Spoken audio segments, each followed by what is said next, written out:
I'm going to talk about glimpsing into the future, and I'm going to do it from the perspective of, and some people have heard me do this before, so I've stolen some slides that I've used for something else. A pessimist, an optimist, and a realist. And don't worry, I'm not going to be very pessimistic. But as a pessimist, however, thinking about MPNs, you will often hear a perspective of these are rare conditions with a range of available therapies. Even transplantation, even in expert hands like Dr. McLaughlин's and other expert colleagues across the UK, is very challenging, and we know that only 5 to 10% of patients with myelofibrosis will have a transplant. Pessimists, but not experts in this field, would say it can be very challenging to show a benefit when often the disease runs over decades. And you heard from Jyoti Nangalia that sometimes you may have a mutation for decades. Sometimes it might feel to you that we're a bit confused. Do we give aspirin? Don't we give aspirin? Should we treat you the same way if you've got a CALR mutation as a JAK2 mutation? That might be because the evidence is evolving and we're trying to practice evidence-based. Other reasons perhaps to struggle to get prioritisation for funding shown on this slide, and it's a little bit small, and this is a slide I've stolen from Blood Cancer UK. So this shows all of the some of the different types of blood cancers. These red ones are the ones with the shortest survival, so where they might want to prioritise funding. This is PV, this is ET, this is myelofibrosis. So reason to be cheerful if you have to have a blood cancer, good to have one of these, but sometimes difficult for us to prioritise getting funding, but we are really, really good at getting funding, and MPN Voice is also very generous.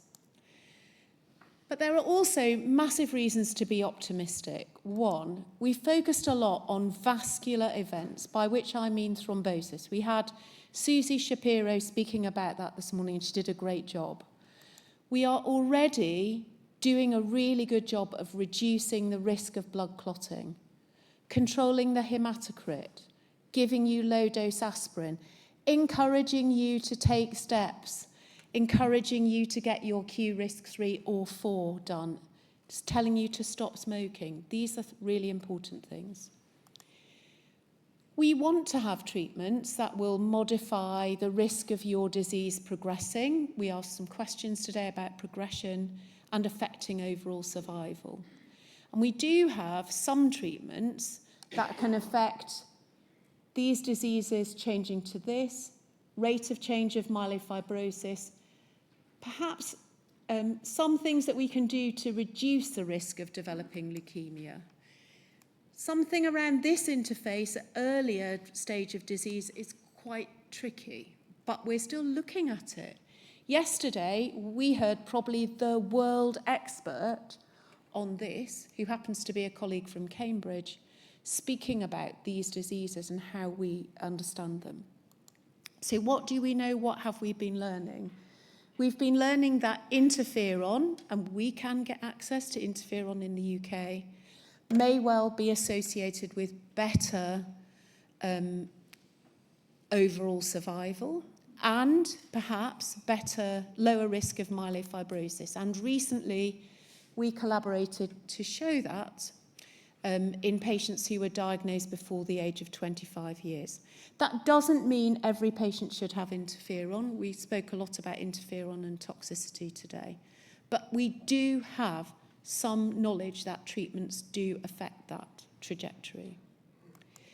What about patients with myelofibrosis who have symptoms and a big spleen sometimes? Not that big, usually. But we're very fond of this cartoon. It crops up on lots of our slides. But we know that ruxolitinib, we were pioneers in testing that in the UK, does prolong survival. And the earlier the treatment, the better. But we are working globally. UK colleagues are at the forefront of attempts to improve on this. So as an optimist, what can we say is in the future? So for myelofibrosis, and indeed for MPN, there are loads of different treatments that are being targeted and looked at. Super exciting treatments targeting mutations. At the back of the room, the world expert in developing a CAR T-cell targeting calreticulin, but lots of other treatments being tested, and the majority of those studies are available in the UK.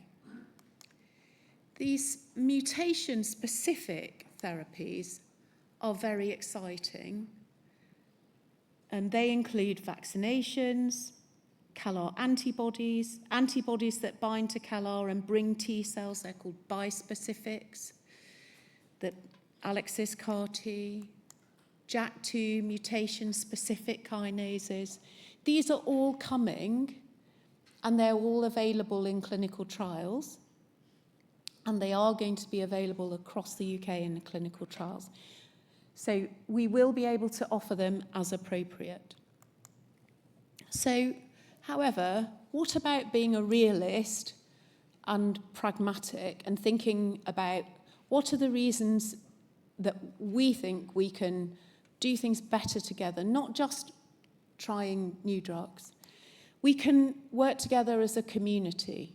We've expressed that really well today. We had 16 clinicians here in a room with nearly 200 patients. We can work with you to define common goals, engage with you on how we want to do trials.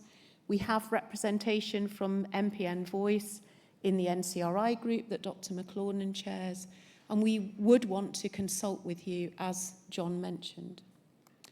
If we want to change the way we measure benefit of treatment, this is something that we drew recently. We're very fond of these little people with big screens, for a publication. And what we want to do is we want to take samples from trials, pull together key stakeholders, patients, academia, pharma, clinicians, regulators, and define how we should measure benefit for patients.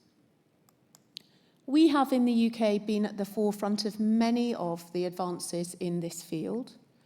Examples, the PT1 study set up by Tom Pearson and Tony Green, who were at the forefront of describing and setting up the study group in the UK. The description of JAK2, one of the groups in the UK. The description of CALR, the lady who was involved in that was in the room today.